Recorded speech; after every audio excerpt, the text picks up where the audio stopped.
Well, good afternoon, ladies and gentlemen, and welcome to our first occasional lecture for 2014. I'd like to begin by acknowledging the traditional owners of the land and paying respect to all Indigenous elders past and present. Now, 30 years ago when I first joined the Commonwealth Public Service, the highlight of my first few days was a visit to the National Press Club to see our minister deliver a speech on electoral reform. At the time, I'm not sure which was more boring, the rubber chicken or the speech, but things have moved on. I'm now Clerk of the Senate and I have quite an interest in electoral topics.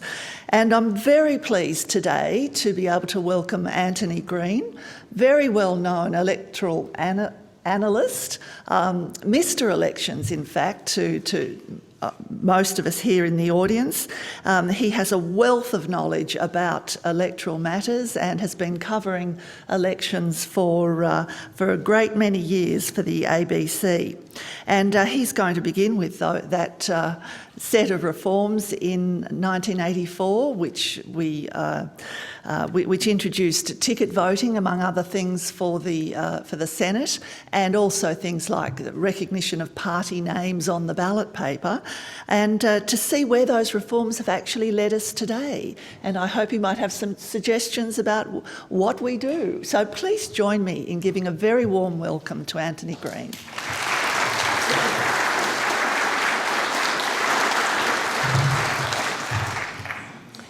It's a great pleasure to be here. Now, can I read this without my glasses? Yes, good. All right. Last September, I, like all residents of New South Wales, was presented with a peculiar physical challenge in exercising my democratic right in the election for senators. In a voting petition 600 millimetres wide, I was required to manipulate a ballot paper 1 metre wide, containing 110 candidates across 46 columns in a typeface so small the Australian Electoral Commission issued voter magnifying sheets so voters could read their ballot papers. Even voters hale of limb and acute of vision would have found this process awkward, let alone those less supple of limb or challenged of sight. Trying to find a candidate while moving a ballot paper backwards and forwards across your voting petition, with your magnifying sheet in one hand, using the pencil in the other hand to try and fill it in, periodically putting one or other down while one moved the ballot paper before filling in a little bit more of it, was a very difficult challenge, and not one easily undertaken with the usual complement of two hands as a standard feature of the human body. This was even before you had the difficulty of trying to keep track of your sequence of preferences from 1 to 110. As you moved your ballot paper back and forth and sequentially changed hands with the magnifying sheet and the pencil, and suddenly thought, what was the last number, 69? It was a very difficult exercise. And don't lose your house ballot paper while you're doing this either. Now, knowing something about the voting process, I came prepared. I'd used one of the websites on the internet which allowed you to work out your own sequences of below-the-line preferences, and it would then print out this very helpful series of A4 pages which you would bring along, and I spent 10 minutes transcribing those numbers onto my ballot paper. It's 10 minutes of my life I will never get back, but I did my bit for democracy. Now, more than 98% of Australian voters didn't go to my effort. Sensibly, when faced with having to engage in the physical manipulation, mental arithmetic and pre-preparation required to cast a below-the-line vote, most voters plumped to use the above-the-line option with a single preference for a preferred party. That is, if they could find their preferred party given the array of candidates on the ballot paper. But what were those rational voters voting for? From my examination of ticket votes, if you voted for one of the major parties or the Greens, then your vote, if distributed as preferences, probably ended up where you expected it to end up.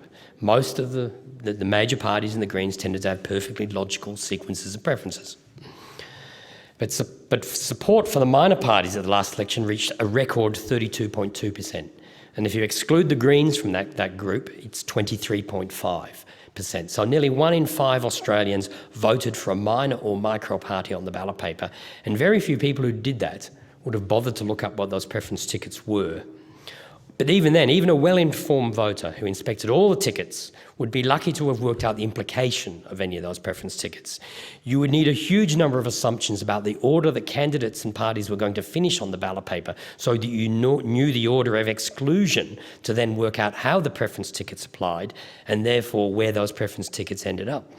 And a good example of that was in Western Australia with a still disputed election, where a cut-off between two candidates with 1 3/4% of the vote each, less than 20 votes between the two of them, determined where some of these minor party votes ended up. Whether your preferences elected Clive Palmer or the sports party, Clive Palmer's party's candidate or the sports party, was entirely determined by this cut-off between the Shooters Party and the Australian Christians, which any voter looking at the tickets and determining who to vote for would have had no ability to assess which order the candidates finished in. So I would argue that the ticket preferences are just too complex for people to understand. And in the end, it's not mentioned often enough in the textbooks, but simplicity should be a criteria for designing an electoral system. And that simplicity should apply both to the options offered to voters and the ability of the votes to be counted. And I would say our system is too complex for voters to understand, and the counting method has become too complex. Even if a voter had been prepared and had come along and did know the ordering of all the groups, at some point in their ordering of a ballot paper, a voter who wanted below the line would have had to resort to randomly numbering preferences between candidates they knew absolutely nothing about.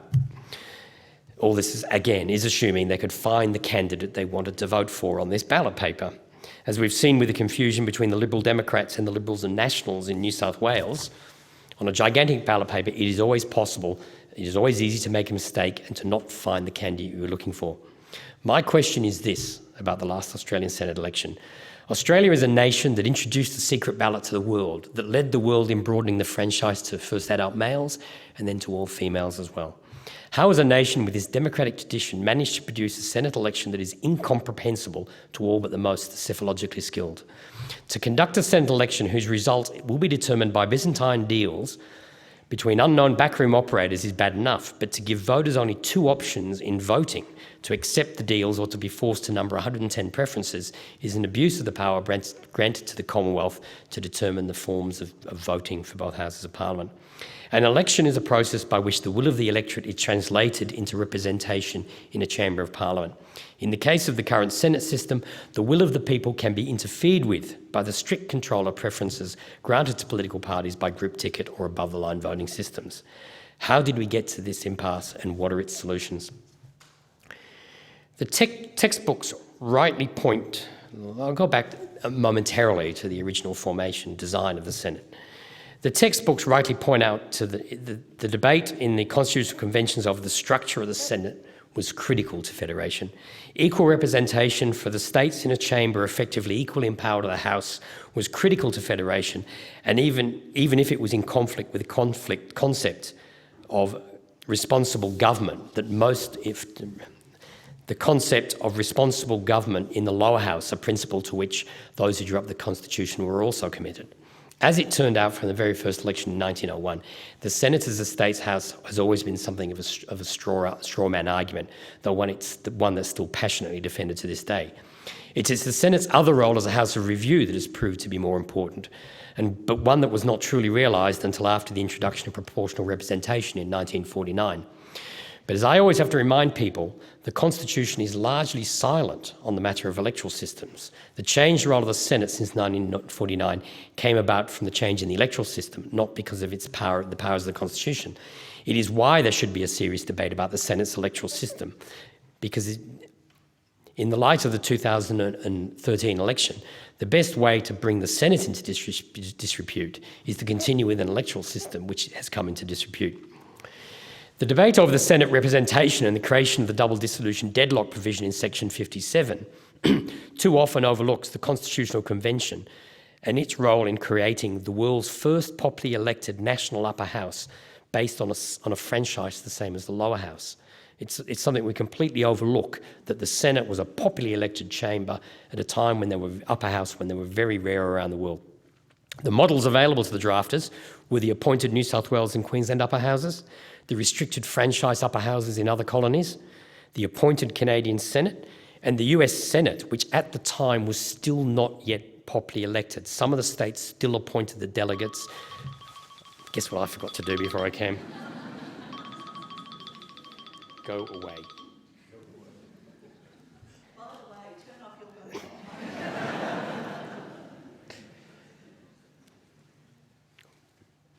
Just go away. Let's put it into flight mode. That's always the best solution. There's probably someone wanting to ring me up about this speech. What are you saying to the Senate today? We'll just listen. No Wi-Fi. No, back. Don't you love technology? There we go. Have a glass of water while I'm here.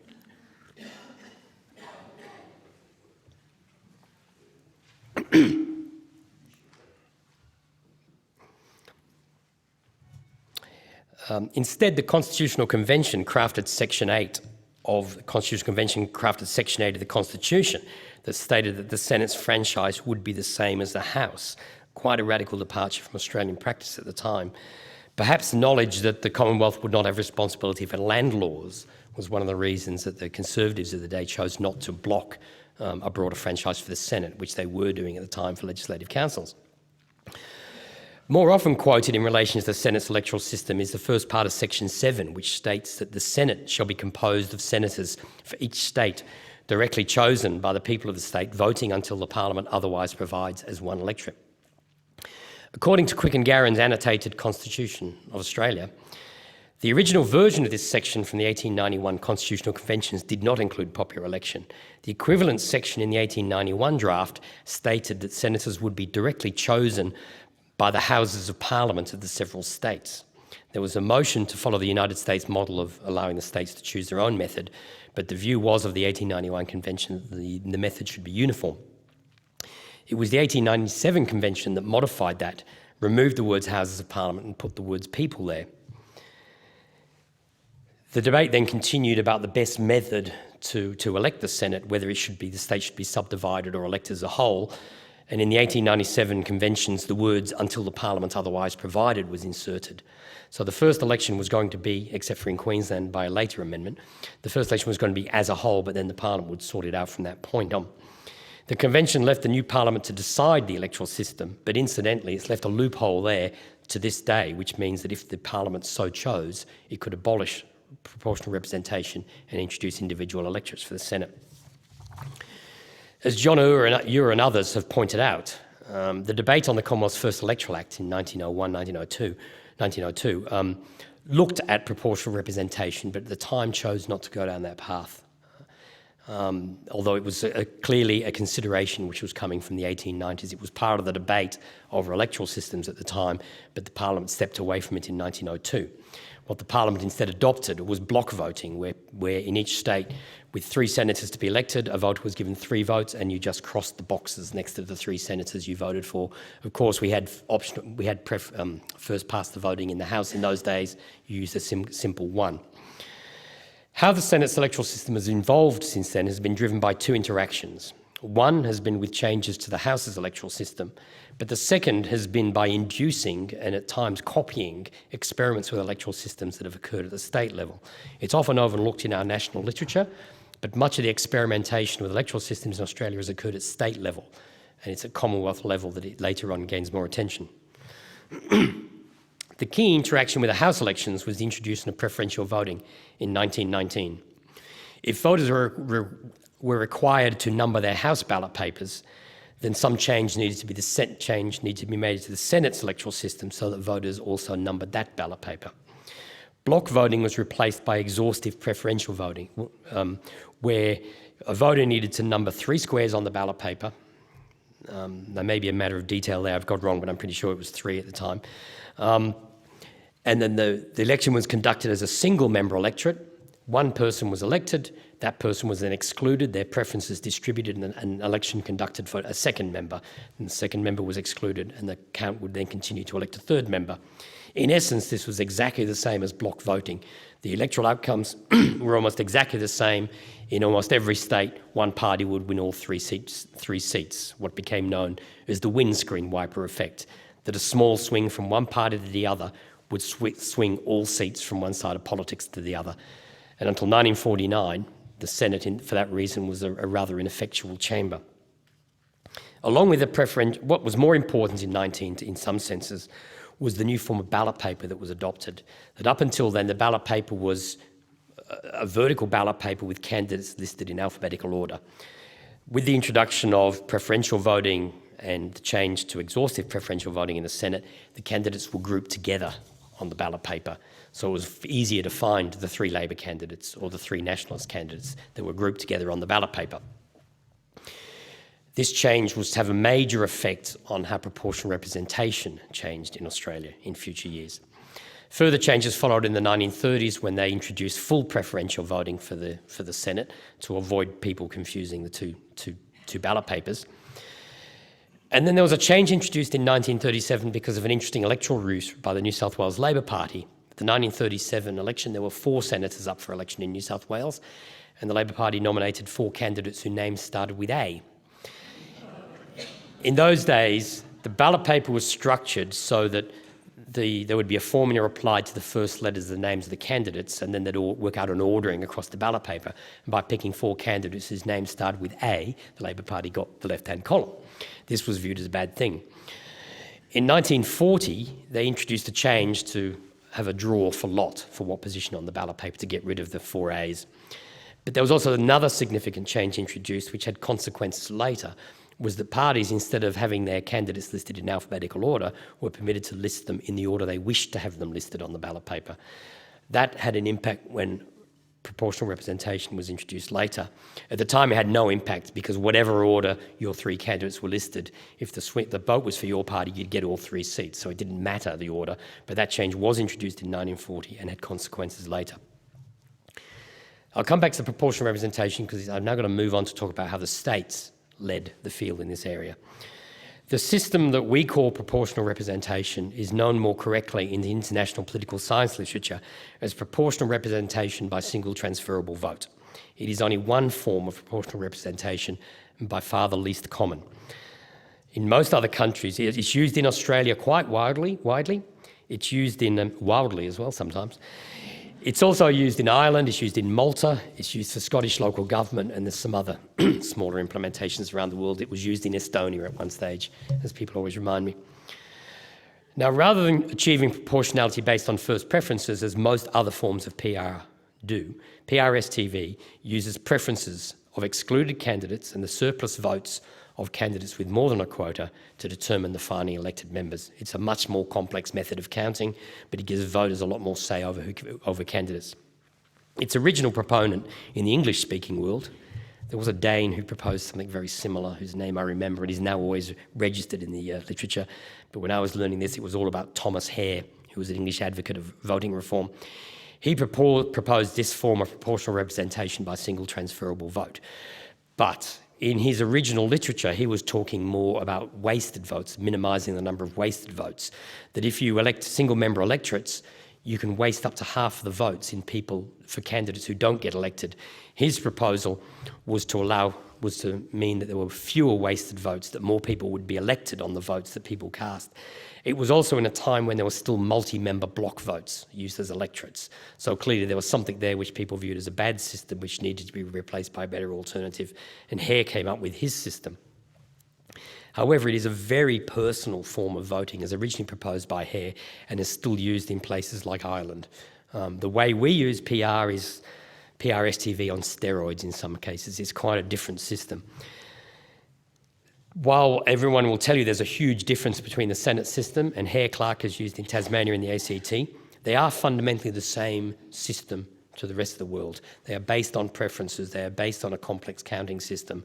They are more similar to each other compared to other PR systems than most people in Australia give credit. Now, PRSTV was advocated in the 19th century by a number of people, but adopted in Tasmania for the first time in the late 1890s to elect some of the state's lower house members, and it was also used for both houses of parliament for the first Commonwealth Parliament from Tasmania. Both the House and the Senate it was used. That first Hare-Clark system looked nothing like we know today. Candidates were listed in alphabetical order on a vertical ballot paper. There were no party affiliations, and there was only limited preferences. I'm pretty sure, I think there were 3 preferences allowed in Tasmania right up until the 1970s, so it was limited preferences. It was abandoned briefly in the first century after Federation, and then picked up again in 1909 in Tasmania, and it's been in use ever since, with modifications, with the Robson rotation, the banning of how-to-vote cards, and other changes to do with the structure of the ballot paper, which I'll deal with. The system was then adopted in New South Wales in 1920 for its lower house election, but with full preferential voting. The problem was you would have 20 or 30 candidates on the ballot paper, and they had a record informal vote of more than 9%. And this was when under optional preferential voting, under voluntary voting, not compulsory voting. You got an informal rate of 9% under voluntary voting because of confusion how the voting system worked.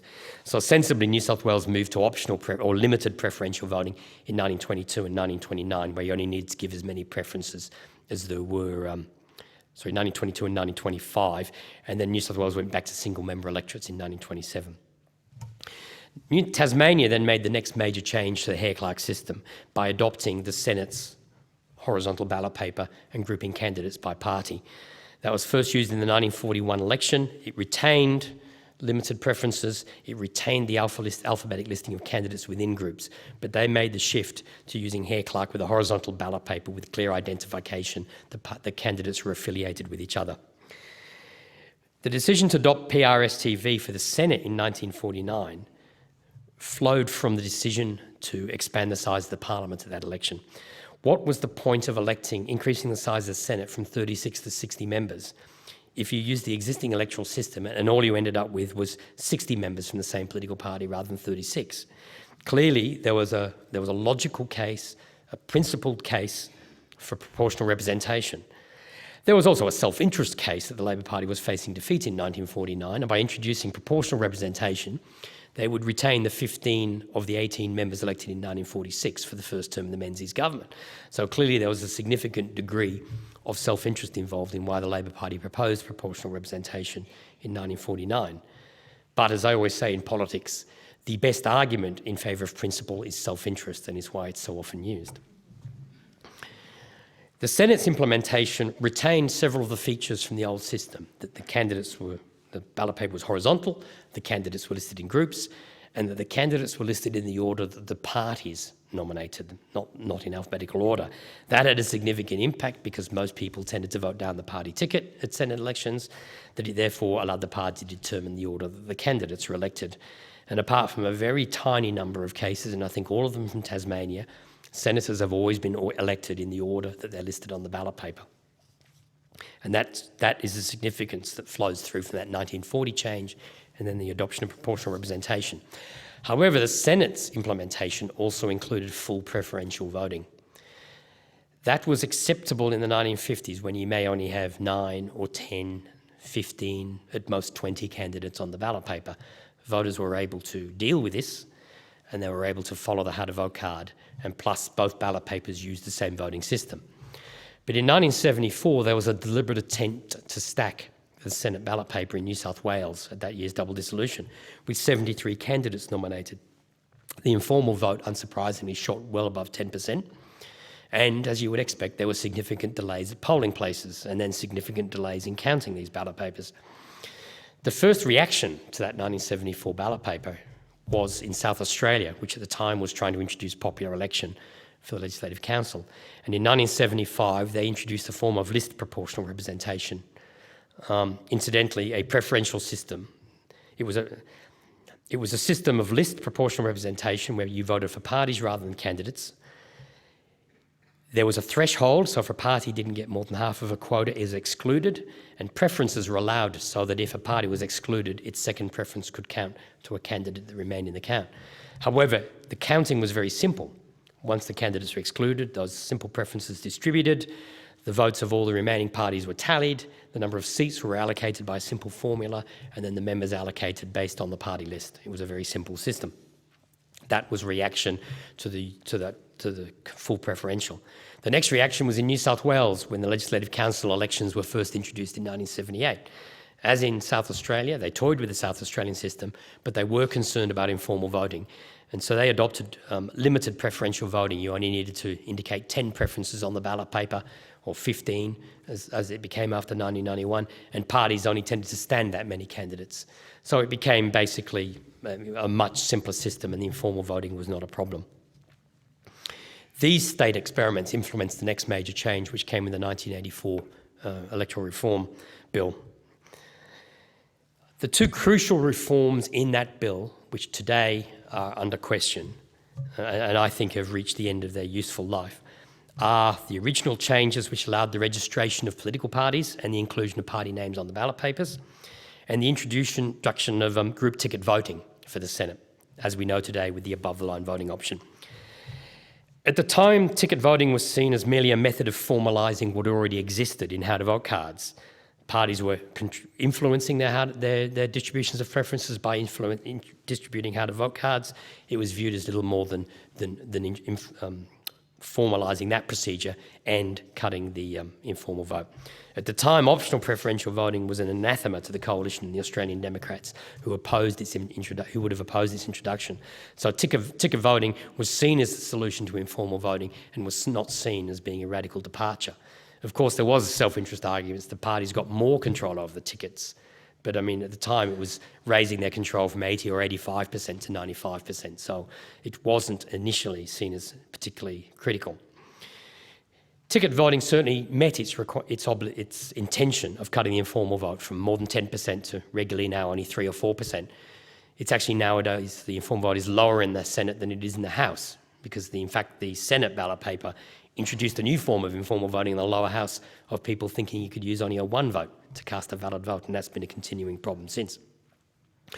What had not been anticipated was that the control over preferences that was attained by major parties would then become available to minor and micro parties, and that we would see a profusion of those minor and micro parties, as we saw spectacularly at the 2013 election.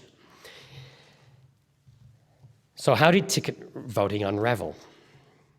What we saw in the 2013 election was an explosion of what I've termed ticket harvesting, a term which has come to become the common usage. It's the deliberate arrangement of preferences between minor and micro parties to try and engineer the election of one of their number. If these preference tickets were done for ideological reasons, you could argue that this tactic is perfectly valid. Although I would argue that I don't see why you should design an electoral system to overcome the inability of like-minded parties to actually get on with each other. If parties actually agree with each other, then they should get together and form a party on principles they agree with, rather than allow themselves to run in parallel and let the electoral system resolve their internal differences. So even if there's a valid ideological reason for ticket preference harvesting, I'm still not convinced that it's something you necessarily agree with. But if the purpose of preference harvesting is entirely tactical, to turn the election of a member into a lottery of chance ordering, or to interfere with the ability of another candidate with significant purse preferences from being elected, is that a valid tactic? The first example of so-called micro-parties winning election was at the 1995 New South Wales Legislative Council election, the first one that occurred after reform of the council, lifting the number of members elected from 15 to 21 and cutting the quota to 4.5%. Alan Corbett was elected for a party called A Better Future for Our Children.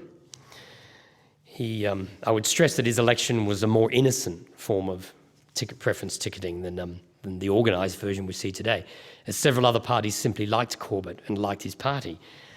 It was also due to the very low quota in New South Wales, and the result was more random than manipulated. Corbett polled just 1.28% of the vote, won an 8-year term in Parliament, and spent just $1,589 on his campaign. It's a significant reward. Nick Xenophon was the next to profit from this system. He gained about 2.5% of the vote at the South Australian Legislative Council in 1997 by a similar method. And all the other parties, minor parties on the ballot paper, directed preference to him because they liked his no pokies message. He waltzed to victory. But I must say this about Mr. Xenophon: of all the people who've been elected by these preference harvesting methods, whether deliberate or accidental, he's the only one who's turned the harvesting of preferences into the growing of his own vote, and he's managed to garner quite significant votes in his own right since. These are examples noticed by others, particularly Mr. Glenn Drury at the time was interested in the four-wheel drive movement and getting four-wheel drive access to national parks. and was interested in trying to do something about the 1999 New South Wales Legislative Council election. In 1997, I returned to this issue of preference harvesting in relation to the state election then 2 years away. I wrote that under current laws, the 1999 New South Wales Legislative Council election could be reduced to political farce. Instead of 21 members elected reflecting the will of the people, the result could be distorted by electoral rorting and voting confusion. I went on to warn about the dangers of the large ballot paper. The result of the election could be determined by voters incapable of reading the ballot paper, unable to manipulate a ballot paper 1 metre square, or simply bewildered and unable to find the party they wanted to vote for. The current growth in registered parties is clearly about manipulating this process with a string of stalking horse parties with attractive names running to attract votes that can be delivered as preferences to other related minor parties or to perhaps one of the major parties. In research I did after that election, there was clear evidence that some of those parties with attractive names attracted voters who, if they voted below the line, directed preferences one way, for instance towards the Greens, but the ticket of the party went exactly the opposite way. So clearly there was a degree of confusion going on and names being adopted which people would not necessarily understand how preferences would logically flow. The problem has only taken longer to emerge at Senate elections because the quota was higher. It's taken longer to organise, and it's taken a further deterioration in the level of support for major parties.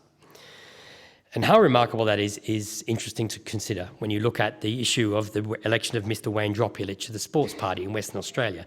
I'm well aware this is still before the High Court, and the issue of the missing ballot papers could yet see the whole election overturned. But using the count which has elected him, the Sports Party finished 21st of the 27 parties on the ballot paper. 20 different parties contributed votes through their preference tickets that allowed Mr Dropulic to be elected, with 15 of those parties actually polling a higher vote than the Sports Party. At 3 points during the distribution of preferences, Mr Dropulic and the Sports Party fell to second last in the tally of remaining candidates and parties, and on 3 occasions he was rescued by the final candidate in the tally, having directed preferences to him. By any measure, under any electoral system in the world, his victory was truly remarkable and is only possible because of the ticket voting system. No other electoral system in the world would have elected Mr Dropulic ahead of so many other parties who polled more votes than him. Fundamentally, what is wrong with the current system is a principle which is inherent in full preferential voting, that all ballot papers have equal weight no matter what point on the ballot paper, whatever preference you are looking at on the ballot paper. And the assumption in a full illustration of preferences by a voter is that the voter holds all those preferences equally and has rationally ordered them that way. If a voter has not rationally got those preferences, if they have simply randomly numbered or they've adopted somebody else's preferences tactically, then a counting system which treats those ballot papers as fundamentally equal at all points is what's causing the problem. If all preferential voting systems have this characteristic that a candidate with the highest vote who would be elected under first past the post could be defeated, can be defeated on preferences. That is a principle. But when it's applied to the Senate system with a bewildering array of candidates and parties and complex preferences deals which most voters have no ability to understand, then applying that principle to the counting system has got a fundamental problem. 2 solutions that have been raised to this, in the end, do away with this idea of that each preference is equal. One is the idea of a threshold quota on first preferences before a candidate can be elected. The second is to move towards optional preferential voting, where the voter only expresses as many preferences as they have. My problem with the threshold quota is that it's actually a change to the counting system, not a change to the method of voting. I believe that what we need is to give voters a more effective and simple method of expressing their preferences, expressing the preferences they do have, rather than them forcing them to go the charade of adopting a set of preferences they don't know or filling in a series of preferences to candidates they don't know in some random order simply to have the preferences they do have counted in the first place. I would move towards optional preferential voting. I think it is a fairer system. As a minimum, it must be applied to below-the-line votes in some form, whether fully optional or whether it be limited preferential where you have to number a certain number. But I would go further and I would recommend above-the-line voting for parties as an alternative. But the first thing that has to be moved on is the registration of political parties. Federal law in this area is basically unchanged, more or less unchanged since 1984. A party requires 500 members to register a party, and a $500 deposit and a constitution. That's basically all it has to meet. Because of the date of the election was announced in September for the 2013 election, parties that wanted to register had a deadline for when they had to be registered. And there was a rush of registration of parties. The number of registered parties increased 50% in the 2 months before the close of the issue of the writ. So there's a 50% increase in parties in that period. There were more parties registered for the 2013 election than ever before. More parties contested the House, more parties contested the Senate, more candidates contested both houses than ever before. The average number of candidates per vacancy in the Senate increased to 13, a four-fold increase on 2 decades ago. The surge in registered parties was exactly the same as in 1999 in New South Wales. It was a complete reflection of the similar loose laws applied in the state at that time.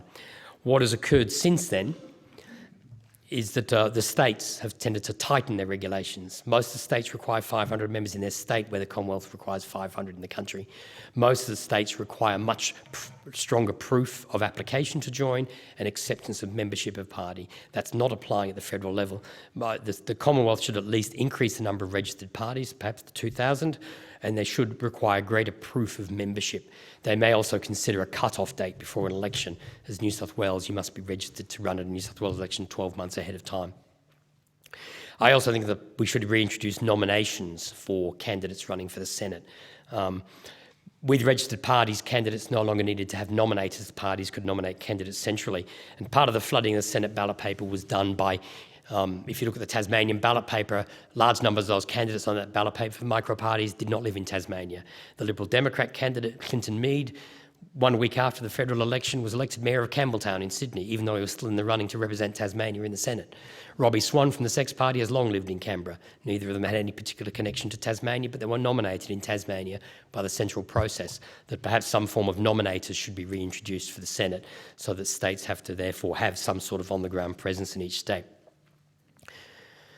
Political parties should be more heavily regulated because they have significant advantages. They get their names on the ballot paper and they get this central nomination process. And clearly there needs to be some look again at the process of party names.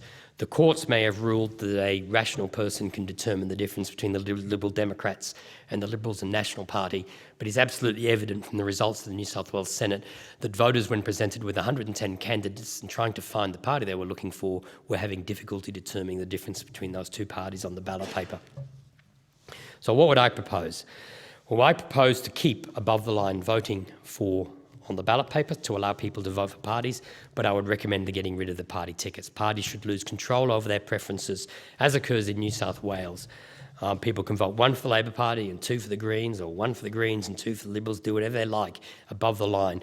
But the only preferences should count are the ones the voters fill in.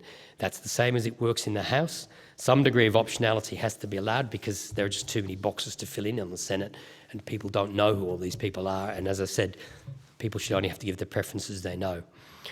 In New South Wales, only 20% of people have taken advantage of this system. The parties haven't actively encouraged people to give preferences above the line. Given the higher quota at Senate elections, it would be in the interests of parties to do more work on encouraging people to use the above-the-line option. But even if the take-up rate is quite low, I still believe it's an advantage above the current system of full tickets. I also believe in optional preferential below the line. Preferences still can have an impact under this system, as was proved in New South Wales in 2011. I thought the system would forever be a form of list PR, but in 2011 there were just enough preferences to prevent Pauline Hanson winning the final seat. So voters actually did have a say and actually did make a difference with their preferences, even under the system I propose.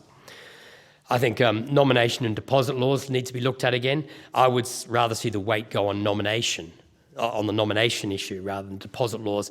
I don't agree in ever increasing deposit laws But somewhere or other, there has to be some way of sieving people onto ballot papers.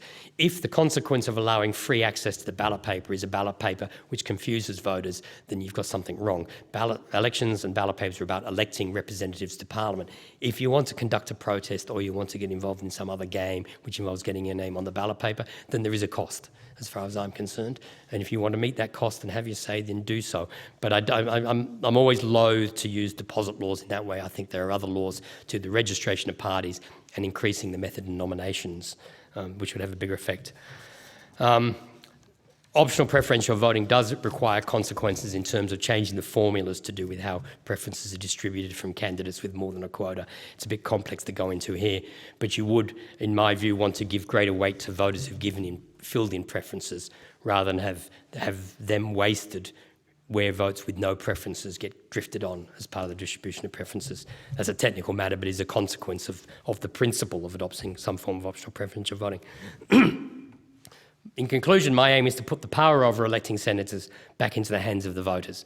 Parties with low votes can still get elected, but they'd have to get a significant number of votes. They'd have to get out there and campaign. And if they want to have some say over their preferences so that their vote can help elect somebody else, then they also have to campaign. If the level of vote a party achieves is reflective of the amount of campaigning they do, then I have no problem with the idea that their ability to influence preferences is also reflected in their ability to distribute how-to-vote material and actively campaign. Above all, I want it to be left into the hands of the voters, as it is in the House. Some would suggest moving to the Hare-Clark model, and I no doubt expect to get some questions on this afterwards, complete with Robson rotation, bans on how-to-vote cards, and the like. I don't agree with this proposal, as there is an issue of scale with Hare-Clark. Hare-Clark may work well for electing the lower house of Parliament in Tasmania and the ACT, when the quota is around 10,000 voters, but there is a vast difference of scale in electing the New South Wales Senate with a quota of 600,000 when that election is being conducted at the same time as the lower house of Parliament. If the only reason for introducing Robson rotation is to break the control of parties to control the order of election of candidates, then I think it's an artifice which isn't required. There are other ways to do it. And anyway, it's pretty clear and has for a long time that people are voting on party in the Senate. And just because people are voting for parties and you think they should be voting for candidates, I don't see as that a good reason to stop people from voting for parties in that way. I believe the Senate electoral system has been operating as a mechanism of party-based proportional representation since 1949, even though the ballot papers are counted as a candidate-based system. The current system has been in place for 3 decades, and parties and participants have learned how to game the system. And some change is needed because the rules need to be changed so that gaming can't continue. Some would argue that all the micro-parties did in 2013 was use the rules the major parties have been happy to use for the last 3 decades to keep out parties they see as undesirable, like the Nuclear Disarmament Party and One Nation. That is entirely true, but I still think there is a world of difference in the ability of a party with 40% of the vote to control its preferences and a party with 2% of the vote, 0.2% of the vote. Do away with ticket voting, and parties only get control of their preferences if they get out there and campaign. Above all, if the Senate electoral system is brought into disrepute, then so is the Senate. And the Senate has been trusted with strong powers under the Constitution, and I believe that those powers need to be exercised with a mandate from the population, a democratic mandate that reflects the will of the public. In the 1970s, the use of casual vacancies to manipulate numbers at Senate elections and also to directly manipulate the Senate numbers was viewed as so disreputable that the Constitution was changed to prevent it happening again. I think the Senate's current electoral system is being manipulated in a similar way to engineer election results, and I therefore am of the view that it should be changed, as was the Constitution. I think change will happen before the next election. In my view, any change should be towards giving the voters power over their preferences. And that my view, and I'll start that paragraph again because it's important. I think change will happen before the next election. In my view, any change should be towards giving the power over preferential voting back into the hands of the voters. And my view behind these changes is to ensure the Senate system we have reflects the will of the electorate and and the Senate continues with its important role in the Australian parliamentary setup. Thank you.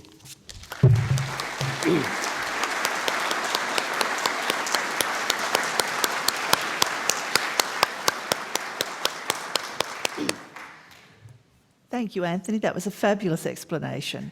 Now, fortunately, we do have a bit of time for questions, and I'm sure there will be questions. If you have one, I'd invite you to go to the microphone, and I'll take questions first come, first serve. Sir, run to the microphone, because there's also someone in the gallery who's technically first, so I'll give the call to you, sir. Thank you very much. Thank you, Mr. Green, for your paper. I'd just like to make a quote and a couple of comments, and a question followed a number of points and then some concluding comments. Inscribed on the San Diego County Government building in San Diego in California are these words: "Good government demands the intelligent interest of every citizen. Thought and consideration should be encouraged in every voter in our elections when they vote." I agree with your point that the automatic progression of the vote on a registered ticket without knowing where it is going is basically the problem. But optional preferential voting itself would turn our proportional system to a semi-proportional system with the remainder left over of the vote for the election of one or more of the last positions or less than a full quota. Because of the exhausted vote, you quoted New South Wales in 2011, the Legislative Council, the last 4 positions were elected on less than a full quota because they'd run out of, well, they had some preferences, but they ran out in the end. But that exhausted vote amounted to 2 or more full quotas in all. So my question is that, first of all, I agree that you abolish the registered preference ticket, but with difference to you that you retain the preferential voting overall so that all votes have the same effect. They continue in the vote and they do not exhaust. This, you could allow this by voters, as you pointed out, vote above the line. For example, you could have 10 columns, 1 to 10. You could vote for preferential voting. How do you make sure it's only got 10 columns? Well, I'll demonstrate. I'll try and deal with some of that in a moment. On a closed party Look, I'll respond to you. I think your most important question is about wasted votes, and I'll address that directly. The current system elected somebody with 0.2% and somebody with 0.5%. That's far lower than anything that's been produced in New South Wales. I acknowledge that there is an issue with wasted votes, and does the last position go to a highest remainder method? Now, if a party is interested to try and ensure somebody wins that last seat correctly, it's therefore in their interest to encourage people to give preferences and to use some form of preferential voting. But if the alternative is to retain full preferential voting and bring back a record informal vote, then you're just disenfranchising people again. Not necessarily, because the expectation... No, informal votes disenfranchise people. They are trying to give a valid vote, and you are saying, I'm sorry, you haven't met the rules, you're out. I was going to point out that if you use the South Australia saving position at the bottom, you do that. That's ticket voting. No, not... Can we move on to the next question? We'll move on to the next question. I think. Thank you, sir. On the ground floor. Yes, it's working. Can you hear me? Okay. Yes. Mr. Green, thank you, ma'am. My name is Shankar Chatterjee, and Australian Constitution Section 9 empowers the Parliament to change the electoral laws. Now, the current system is definitely not satisfactory because it's 0.2% of primary votes. They are getting 1 senator for 6 years, sort of things. So is it possible that we scrap the Senate election the way we are doing now and replace it by the proportion of primary votes polled by the political parties? We elect 6 senators usually, if it is not a double dissolution. So 16.67%. If the Greens, polls more than 16% in the House of Rep, contest, they get 1. Like Labour could get 3. You could. What you're talking about getting rid of preferences altogether, which is, that's a perfectly valid proportional representation system around the world. Plenty of countries around the world are fully functioning democracies with party-based voting and no candidate choice. So to say that that's undemocratic is to say there's a whole bunch of countries which are undemocratic, which are perfectly good functioning democracies. If you go down that path, you may want to sort of have a bigger say over the internal democracy of political parties, because if they're being recognised in that way, perhaps the state should have some say in how they run their internal politics. There are some questions, and you can leave it as a constitutional constitutional experts on this, the use of the word directly elected by the people, which is in the Constitution. Now, my view is that that actually was a transfer from saying elected by the Houses of Parliament to being elected by the people. So I think sometimes that there's too much weight given to that phrase. But if you abandon voting for candidates altogether, remove that option from the ballot paper, the first challenge to the law would come on the basis of the people aren't being directly elected. So that is one of the problems in constitutional experts, because the High Court doesn't look at the constitutional debates. That's where the origin of the phrase is, but it's not part of they look at the words in the Constitution because they're accepted by referendum. So there would be problems with going down that path, and the main reason is because people wouldn't be given candidate choice. But it is an option, but the Australian way has always been to have some form of preferential voting, and so some modification of the current system is the most likely outcome. Well, thank you very much. Let's go back upstairs. Yes, thank you. You said at the commencement of your speech that the Senate is a house of review and that it's also a states house. And my question deals with being a states house. And I would say the biggest issue when it comes to the Senate is that Tasmania is heading towards becoming, let's say, a rotten borough. And that is the biggest issue facing elections for the Senate. So my question is, would you agree with me that one of the ways of getting us to face this big issue is to make Senate election day as miserable a day as we can possibly make it for the electors, and especially for people like you? Look, the issue, it was in preparing this speech, I went back to Quick and Garron's annotated constitution, which is it's a fascinating thing to dig through. But in the segments I quoted in relation to Section 7 of the Constitution, they made the point that the equal representation of states was the keystone of the arch of federation. It just wasn't going to happen without that. Now, once they'd made that decision, the other things flowed from it, which was the creation of double dissolution power. And then for those who know the constitutional debates in the 1890s, there was also the last-minute changes to weaken the Braddon Clause and to weaken the double dissolution joint sitting provisions, so that the Senate had slightly less blocking power. So, there was an extraordinary compromise to do that. You can't fix the equal representation of in the Constitution without unpicking the entire Constitution, because in fact, you need more than 4 of the 6 states to agree. You need every state to agree to have its representation changed. So it's very hard to unpick. The Constitution is there, and we have to live with it the way it is, and that's just one of the problems we have. Another question upstairs. Mr. Green, you said at the conclusion of your speech that the Senate should reflect the will of the people. At the beginning of the speech, you also said, as I recall, something like 20% of the people vote for minor parties. Does this suggest that 20% of the senators should be coming from minor parties, and how would you achieve that? It's achieved currently by preferences, but in a manner which sees parties... Let's be blunt about this. There was a deliberate putting of extra candidates on the ballot paper to increase the size of the minor party vote. That is the tactic that is adopted. You flood the ballot paper with parties.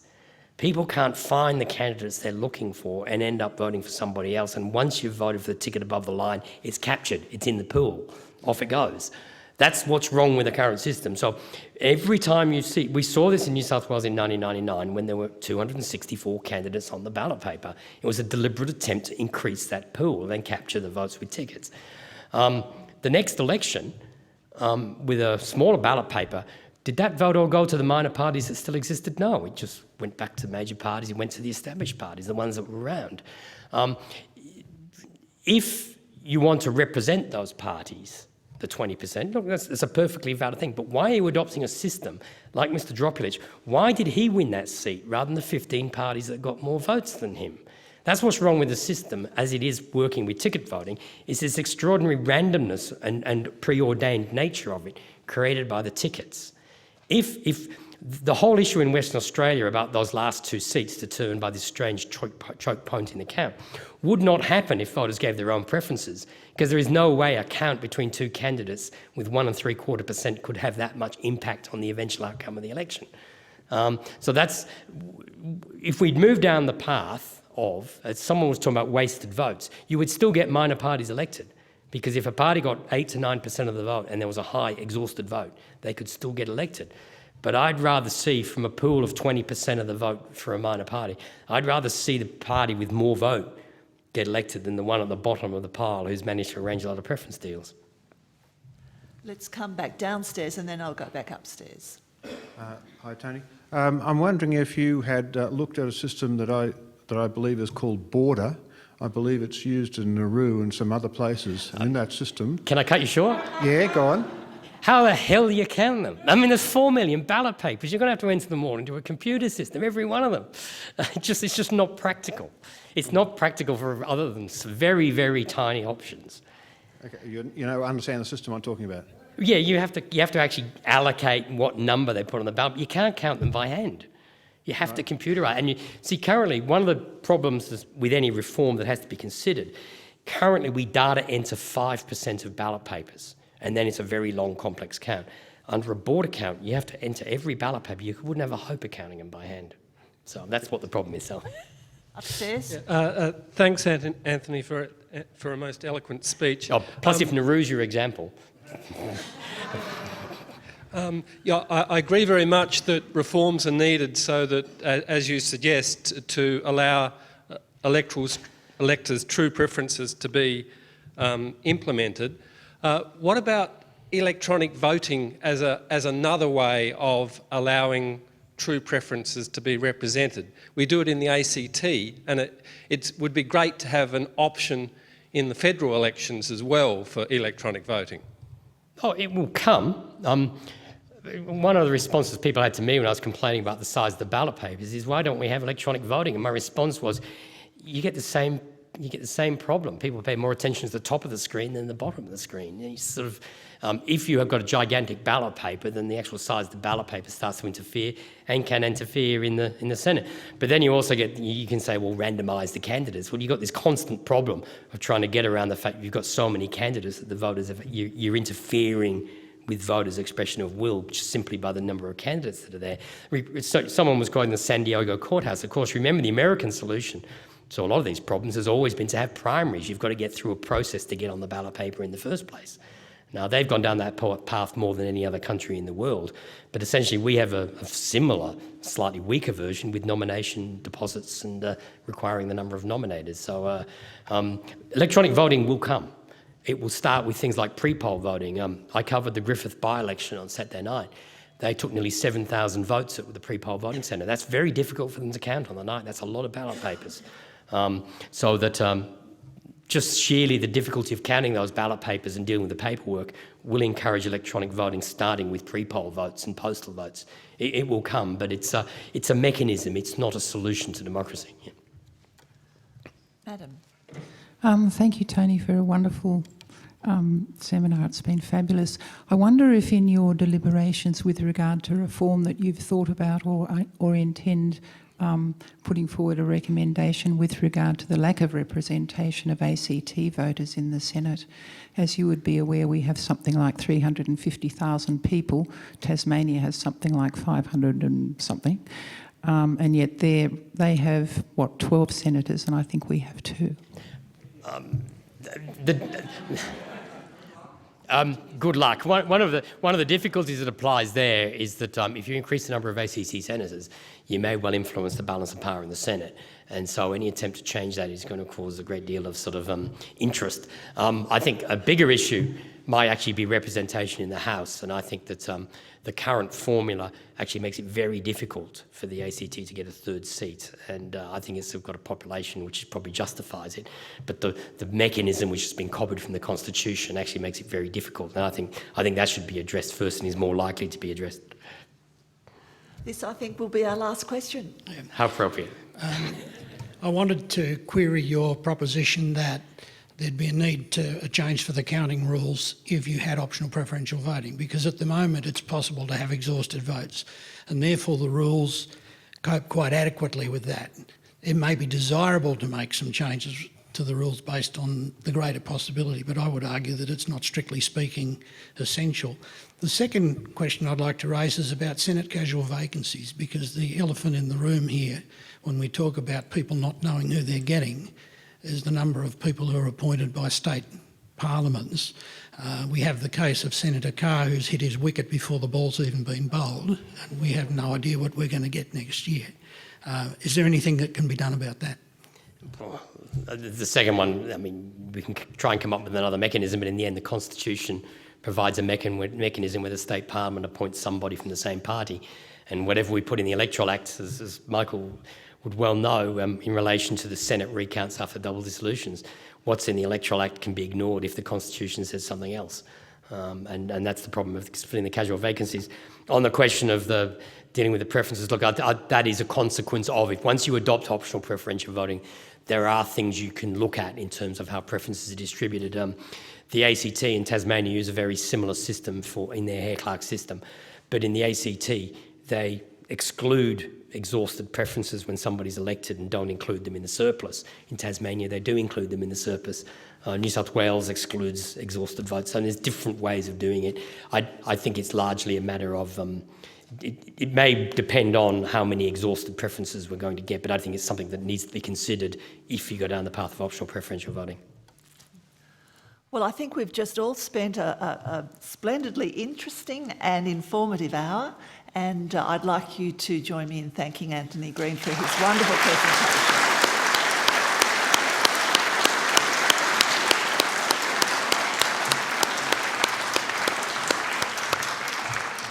And thank you, the audience, for packing out the venue. Well done.